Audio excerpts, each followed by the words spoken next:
Shasha abantu banyakinengo eshaha niyeji eshaha yaka yo twaraganise twaza kubishyira kuko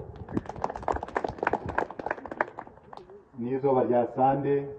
aje akeshongoro akenda ukunda munongo nikaja abatasi gensigo bayimba bakungura eshaha yaka utarajiri musiri akatayo embubo akahinga akasharura narizira mwaho ebiri 16 byo kwa mushaka amaduka hateta amashanyarazi zaga ntimanitse we duka wazagura fridge abakunywa soda mino woto mushanogu nibatunge kintu shuka kashi abakoze byo aba business yemukono niba kwasa kora popcorn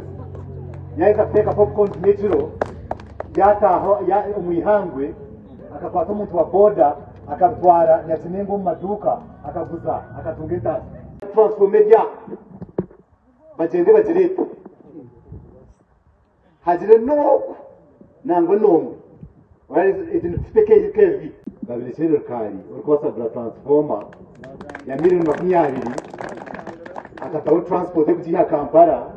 akajitaha akazagura imiti nahura cyamana tugambira murera abe mukutu abakwandika bande ngo batabimenya barushenya nkero nakabukora kasho abantu banje bampiro bururu munimba biha hati nababiha okwamshaje biri 16 manye bururu tukatandiki sima honorable abamushyira ya bidana kandi abatazi gensigo kama tukora business eshaha yaki